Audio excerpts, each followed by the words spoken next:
Preguntarte, mi querido Lick, viene Donald Trump, viene toda esta oposición en México haciendo señalamientos duros, felices, aplaudiendo, porque Donald Trump declaró a los cárteles terroristas.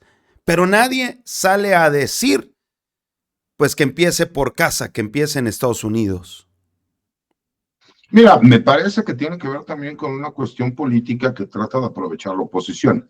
Yo lo he dicho abiertamente, y con todo respeto, Polo, ningún mexicano decente en su sano juicio va a salir a defender a los criminales, ¿no? Me parece que eso es una lógica de cualquier ciudadano de bien, que por supuesto que no vamos a salir a defender criminales. Lo que se entiende también es explicarle a la gente, porque los han desinformado. Muchas personas piensan que esto autoriza ya al gobierno de los Estados Unidos a mandar a los Marines y a los Boinas Verdes, que son las fuerzas especiales, con helicópteros Apache, a realizar operativos en contra de los grupos criminales en México. Y no es así. ¿Por qué?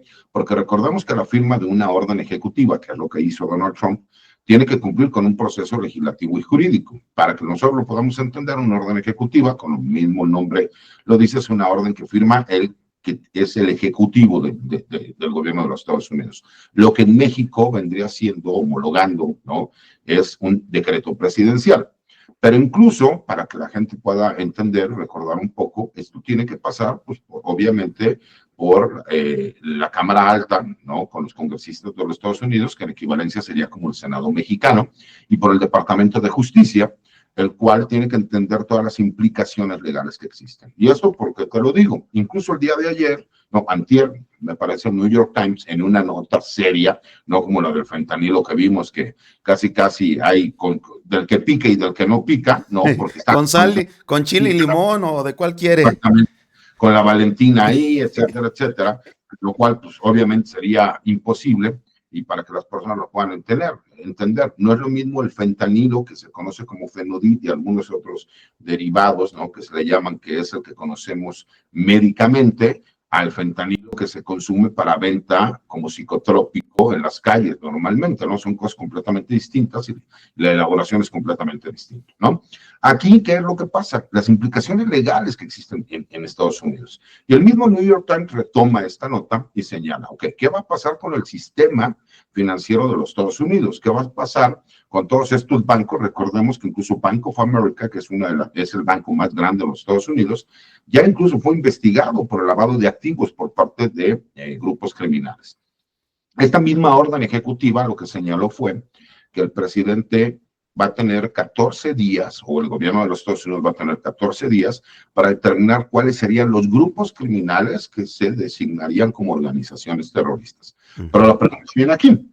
Si nosotros nos basamos en lo que dicen las leyes internas de los Estados Unidos y las leyes internacionales, para tú poder determinar que hay una organización terrorista, obviamente tienes que cumplir con un sinnúmero de cuestiones de carácter legal, como iniciar con los socios y aquellas personas que promueven a estos grupos al interior de tu país. Entonces, imagínate qué pasaría, mi querido Polo, cuando tú llegues y digas que los grupos criminales, ¿no? En este caso, carteles de la droga, del narcotráfico, van hacia los Estados Unidos y cometen actos terroristas. Entonces, toda aquella persona, ciudadano norteamericano, que compre drogas de carácter ilícito en las calles, podría ser incluso acusado de apoyar a grupos terroristas, ¿no? De países extranjeros. Incluso podrían ser criminalizados.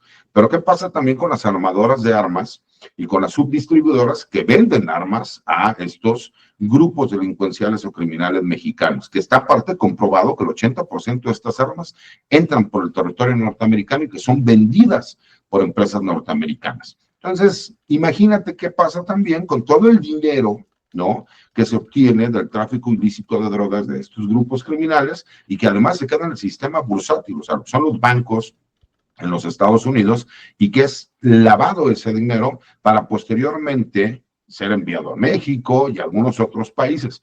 Entonces, todas estas implicaciones legales, pues obviamente complican el hecho de la designación. ¿Qué es lo que hay aquí? Para que aparte se pudiese dar el que se autorizara, porque eso ya no lo autoriza el presidente de los Estados Unidos, sino que los tendría que autorizar el Congreso de los Estados Unidos y el Departamento de Justicia. Tendría que haber una negativa clara, directa, de cualquier tipo de colaboración por parte del gobierno mexicano.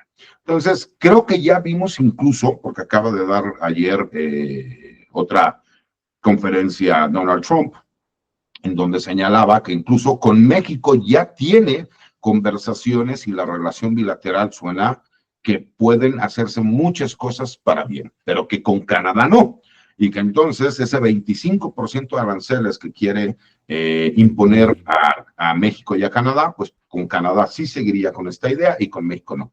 Hay que entender que esto tiene que ver también con cuestiones geopolíticas, mi querido Polo. La idea es poder intervenir en México, porque recordemos que derivado de la mala relación que hubo en el sexenio de Andrés Manuel López Obrador y que se pudo corroborar que agentes extranjeros, en específico de la DEA, estaban operando en México sin permiso ni coordinación de las autoridades mexicanas, hubo un rompimiento. Pero hubo un rompimiento no de que no existan relaciones bilaterales en cuanto al tráfico, en cuanto a la investigación para ir contra los traficantes de drogas, sino que les pusieron las reglas claras de que no podían llegar a México a realizar operativos, sino que tenían que coordinarse con las autoridades mexicanas. Es a grosso modo, ¿no? Más o menos lo que ha estado sucediendo para todos aquellos que tenían sueños húmedos de que ya iban a llegar los Marines y los Boinas Verdes a invadir México. No es así. Oye, ahora César, hay un tema aquí importante que cuestionarnos y que todo mundo lo hacemos, mejor dicho, pero ¿cuál sería la respuesta? Porque siempre han señalado a México, a México, a México, a México, pero vemos cómo se hizo un video viral, un video meme, donde dicen, ya llegaron las redadas de Donald Trump, actúa como norteamericano, ¿no? Y todos así como zombies y empiezan a mofarse de esto, porque lo hemos visto en una infinidad de videos de internet, las calles de Filadelfia, de New York, en los mismos Ángeles, cómo se ha venido incrementando mucho los homeless, estos llamados homeless en aquel país, pero no hay desde que me acuerdo, el capo más grande conocido en Estados Unidos, que hasta tiene película, que es un ícono de esto, es Al Capone, cabrón. De ahí en más no se conoce nadie. No hay en Estados Unidos. Exactamente, acabas de dar con el clavo, pero además hay que recordar algo, Pueblo. La DEA cumple 51 años de haber sido creada. Fue creada en el sexenio de Richard Nixon. Bueno, en el periodo gubernamental, porque ya son por periodos de 4 años y pueden tener un segundo mandato, ¿no? Para 4 más. Y hay que recordar que él crea la DEA, dependiente del Departamento de Justicia, para y declara la guerra contra las drogas, así como fue retomado en su momento aquí en México por Felipe Calderón. En aquel entonces, estamos hablando que existía un número cercano a 1 millón de adictos en los Estados Unidos. De acuerdo a las últimas estadísticas, en este momento existen más de 69 millones de ciudadanos norteamericanos que son adictos a las drogas. Eso es sin contar todas aquellas personas que han utilizado algún tipo de droga de forma recreativa. Aquí estamos